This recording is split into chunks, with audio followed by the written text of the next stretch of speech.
In a cold courtroom, a homeless veteran in handcuffs faced judgment for seeking warmth by a dumpster, his faded military jacket hiding a heroic past.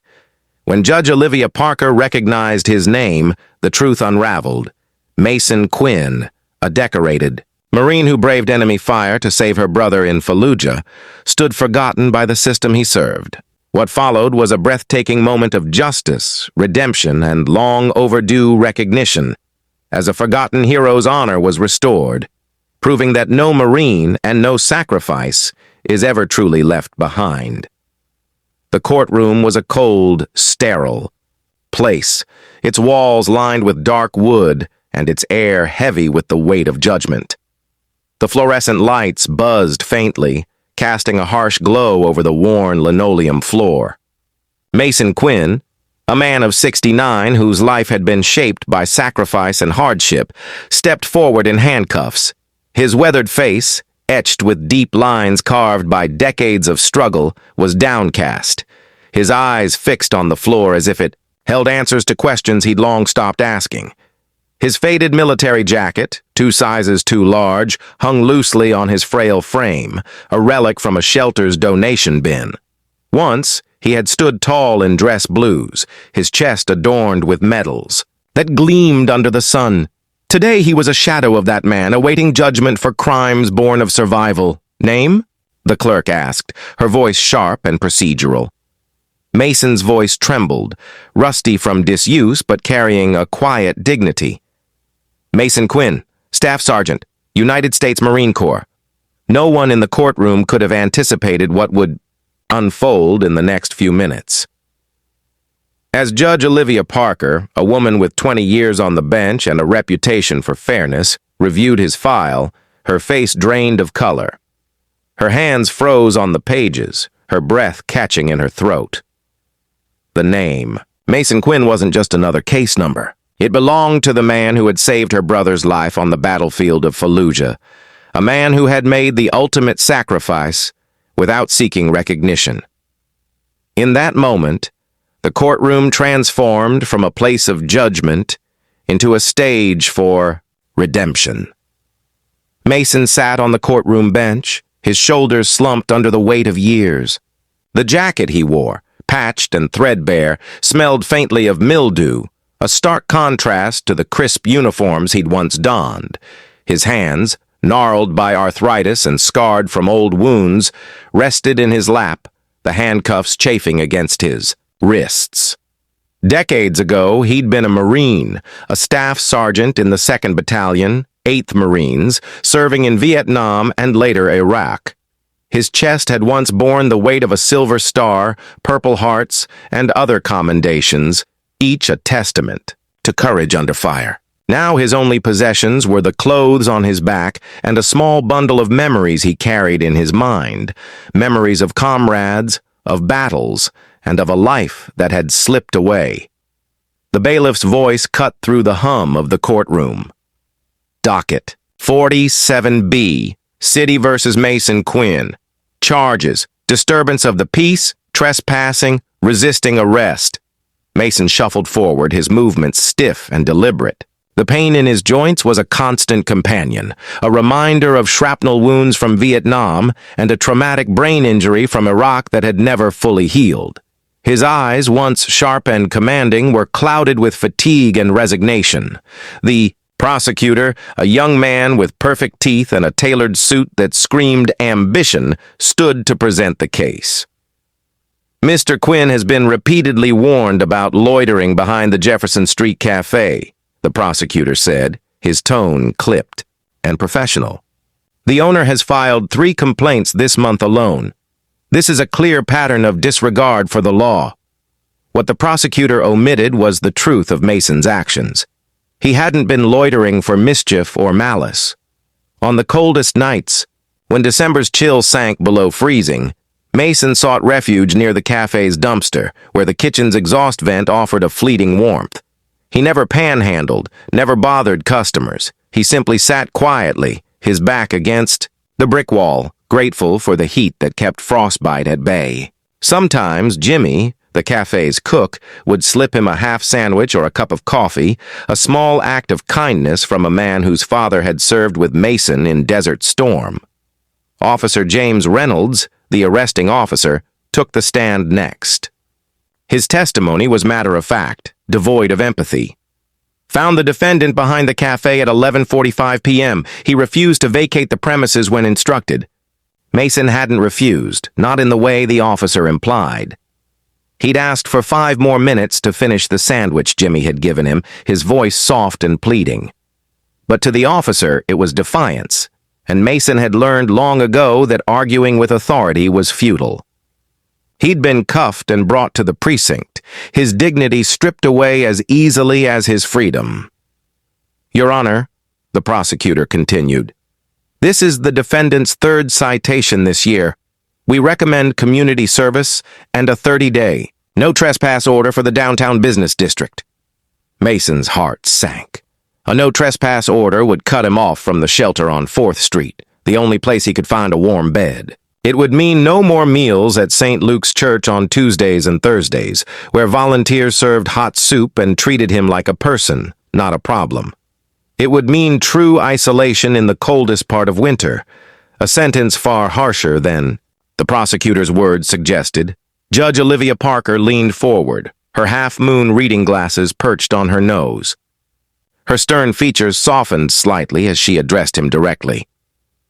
"Mr. Quinn, do you have representation today?" Mason shook his head. The public defender assigned to him had been called away for an emergency hearing, leaving him alone. "No, Your Honor." "Would you like to make a statement on your own behalf?" she asked, her voice steady but with an undercurrent Mason couldn't place.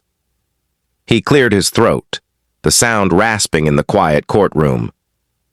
"No excuses, Your Honor, just trying to stay warm." The judge's eyes flickered with something unreadable. "Any particular reason you chose that location?" Mason hesitated, his gaze dropping to his hands. "The cook. Jimmy, he sometimes leaves food. Known him since he was a kid. His father served with me in Desert Storm." "And your military service?" Judge Parker asked, though such questions were unusual in a case like this. "United States?" "Marine Corps, 1975 to 1995. Staff Sergeant, 2nd Battalion, 8th Marines in Iraq," Mason replied, the words automatic, a flicker of pride breaking through his exhaustion. The judge made a note, her pen moving swiftly across the page. She paused, her eyes lingering on Mason's file, as if she'd seen something that stopped her cold. Before she could speak, the courtroom doors swung open. A man in an expensive suit strode in, his presence commanding attention. He placed a leather briefcase on the public defender's table and addressed the court with a smooth, confident voice. "Your Honor, Alexander Rossi for the defendant. I apologize for the interruption, but I've been retained to represent Mr. Quinn." Mason's head snapped up, confusion etching deeper lines into his face. He hadn't called anyone. He couldn't afford a lawyer, let alone one who looked like he belonged in a boardroom, not a municipal courtroom. "This is highly irregular, Mr. Rossi," Judge Parker said, her tone sharp but curious. "The court was not informed of this. Representation." "It's a very recent development, Your Honor," Rossi replied. "I request a brief recess to confer with my client." Judge Parker studied the lawyer, then Mason, her expression unreadable. "The court will take a 15-minute recess," she announced, rising abruptly and disappearing into her chambers. Mason turned to the stranger beside him. "I don't have money for a lawyer." "You don't need any," Rossi said quietly. "The firm of Williams, Rossi, and Parker is handling your case pro bono." Mason's brow furrowed at the name. "Parker? Like the judge?" "Exactly. Like the judge," Rossi confirmed, a faint smile tugging at his lips. In her chambers, Judge Olivia Parker removed her glasses with trembling hands. 20 years on the bench had taught her to maintain composure, to face murderers, thieves, and broken families with an unflinching gaze. But nothing had prepared her for this moment.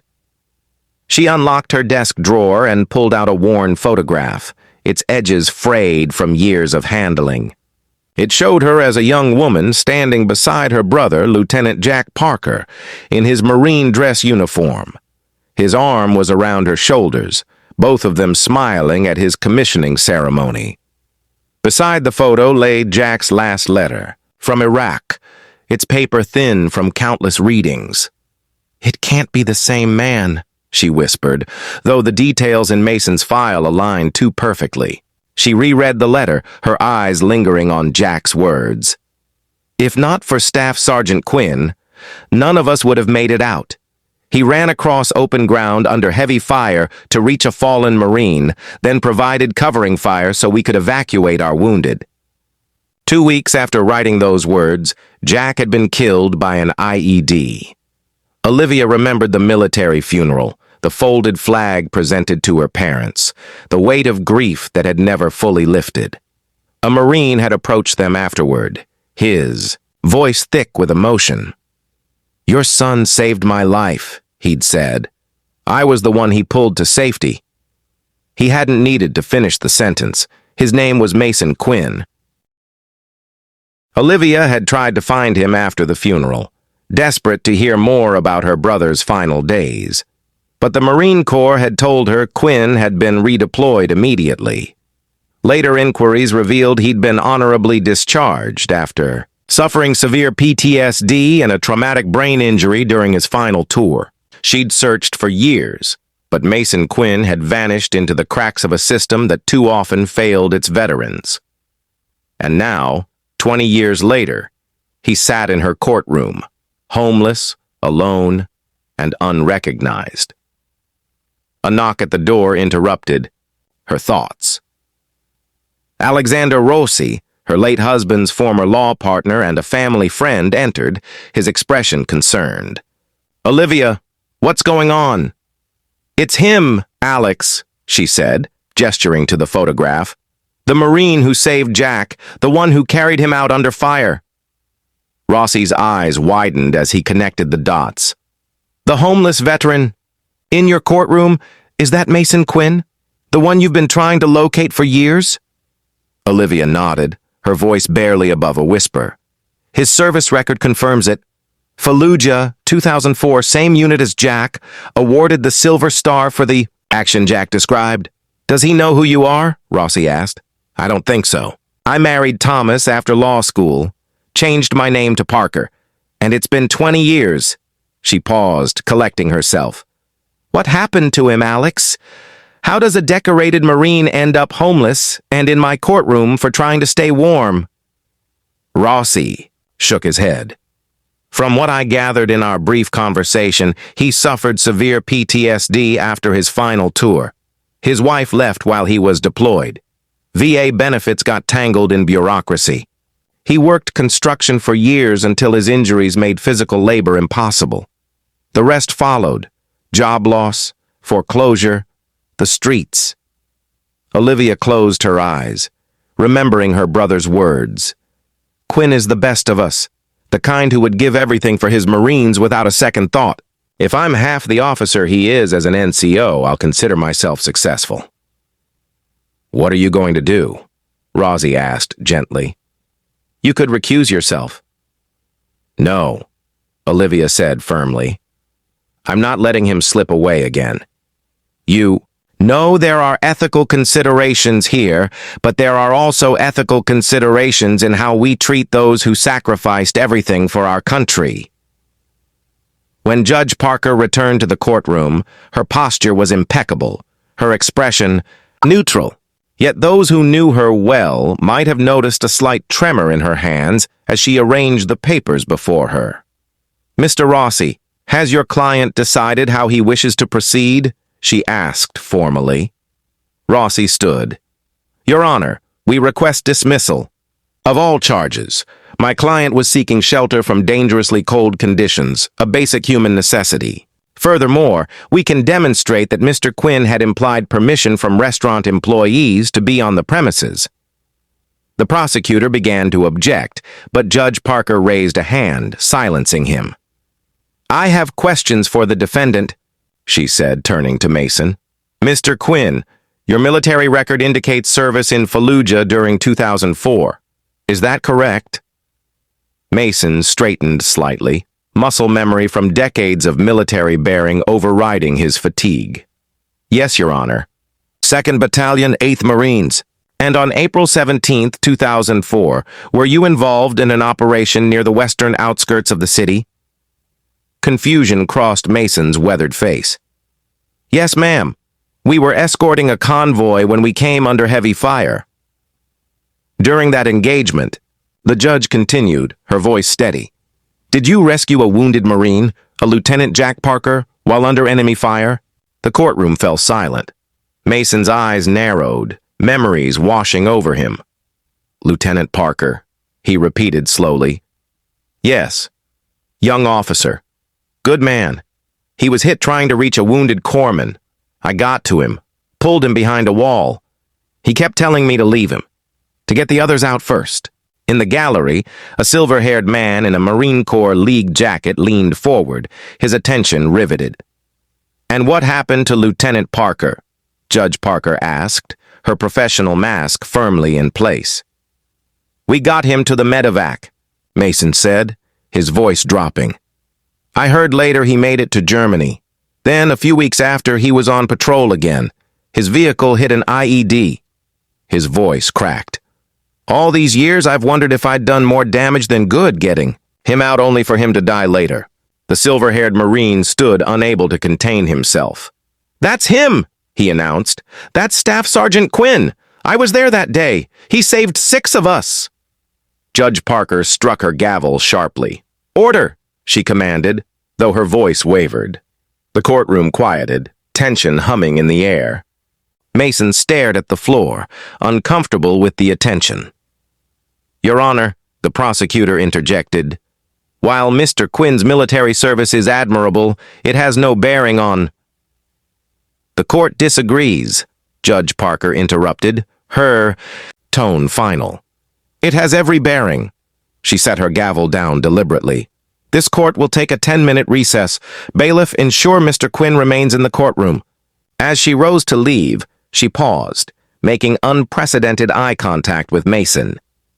Mr. Quinn, when I return, there are matters beyond these charges we need to discuss. In her chambers, Olivia's composure cracked. She pressed, trembling, fingers to her lips, suppressing emotions that had waited 2 decades to surface. She reached for her phone and dialed a number she hadn't called in years. Colonel Matthews? Olivia Parker. Yes, I know it's been years. I need a favor, and I need it immediately. When she returned 10 minutes later, she was not alone. 3 uniformed Marines, a full colonel, a master sergeant, and a corporal carrying a polished wooden case, followed her into the courtroom. The gallery stirred, whispers racing through the crowd. Mason stood reflexively at the side of the uniforms, his body responding to a call ingrained in his bones. Judge Parker took her seat and faced the room. For the first time in her judicial career, she removed her glasses, setting them aside to address the court as a human being. Before proceeding, I must disclose a matter of personal connection to this case. The Lieutenant Jack Parker mentioned by the defendant was my brother. A wave of murmurs swept the courtroom. Mason's eyes widened, recognition and confusion battling across his face. 20 years ago, Olivia continued, my brother wrote to our family about a staff sergeant who saved his life in Fallujah. A man who ran through enemy fire to reach him after he was wounded and provided covering fire so others could reach safety. That man was Sergeant Mason Quinn. The silver-haired Marine called out, It's true, Your Honor. I was there. Quinn got hit twice pulling the lieutenant to cover. Olivia nodded. 2 weeks after that incident, my brother was killed in action. At his funeral, several Marines shared stories of Jack's courage, but also of the staff sergeant who saved him, giving our family 2 more weeks with Jack that we wouldn't have had. She looked at Mason. After my brother's death, I tried to locate you, Sergeant Quinn. The Marine Corps said you'd been redeployed. Years later, they said you'd been discharged, but they couldn't share your location. Mason stood. still his weathered face a mask of conflicting emotions. "I never stopped looking," Olivia said. "And now, by what can only be described as fate, you appear in my courtroom." She gestured to the colonel, who stepped forward. "Staff Sergeant Quinn," Colonel Matthews began, "the Marine Corps has been attempting to locate you for years. Your file was flagged under the Veterans Reconsideration Initiative. New information regarding your service in Iraq and Afghanistan warranted reassessment of your decorations and benefits." The corporal opened the wooden case, revealing a medal on a blue ribbon. "By order of the Secretary of the Navy and in recognition of conspicuous gallantry on April 17, 2004, the Navy Cross is hereby awarded to Staff Sergeant Mason J. Quinn, United States Marine Corps." A shocked murmur rippled through the courtroom. The Navy Cross, second only to the Medal of Honor, was a rare honor. "Intelligence that remained classified until recently," Colonel Matthews continued, "confirmed that your actions not only saved Lieutenant Parker and 5 other Marines, but disrupted an ambush that would have destroyed the entire convoy. Your Silver Star has been upgraded accordingly." Mason's stoic expression broke. "There's some mistake," he said hoarsely. "I was just doing my job." "No mistake, Sergeant," the colonel said. "This is long overdue." From the gallery, the silver-haired Marine called out, "Attention on deck!"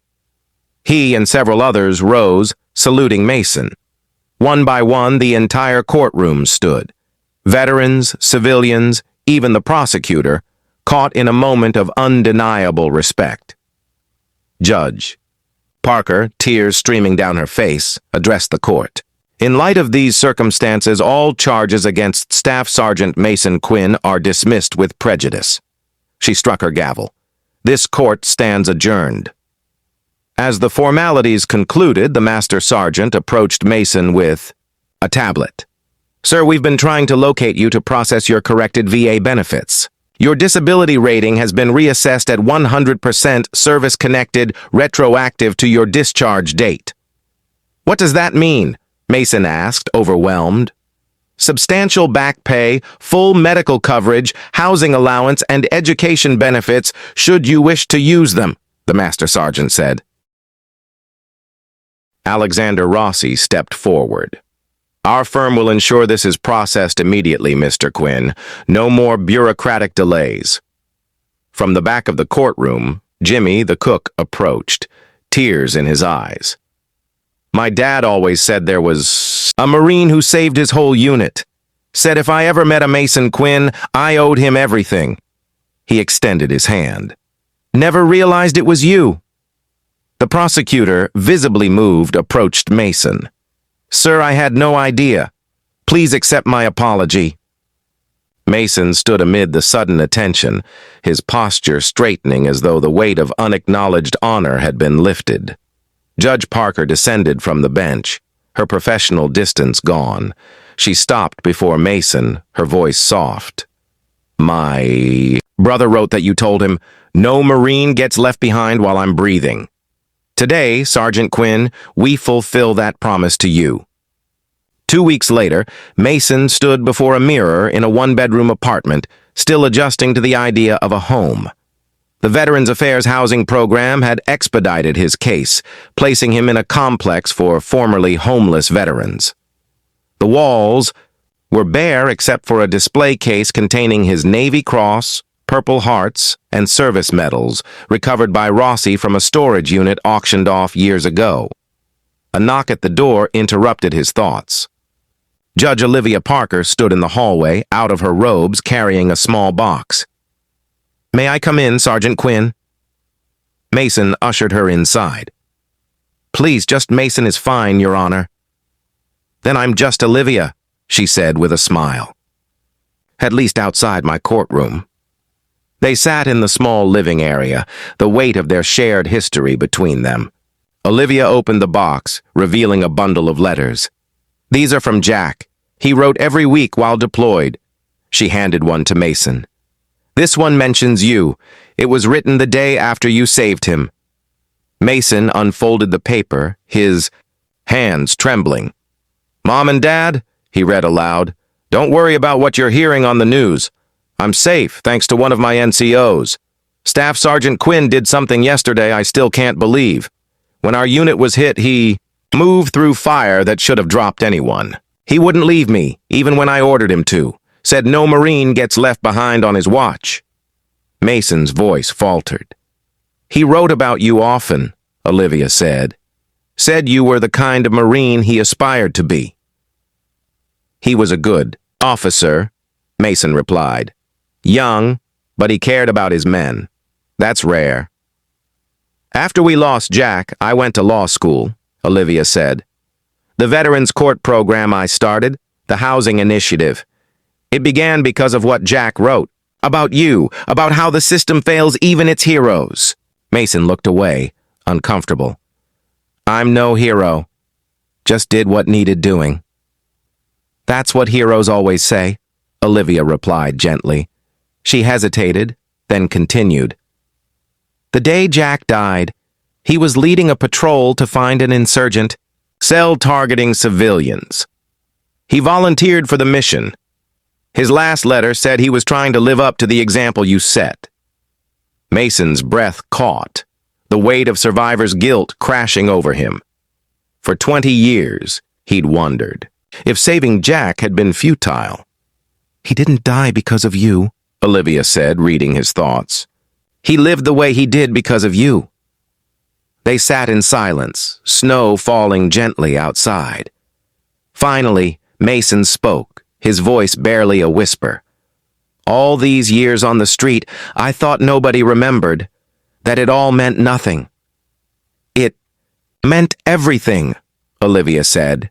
"To Jack, to those Marines, to me." As she prepared to leave, she placed a hand on Mason's shoulder. "Jack said the measure of a Marine isn't what they do when everyone's watching, but what they do when no one is. You lived that truth, even when the world looked away."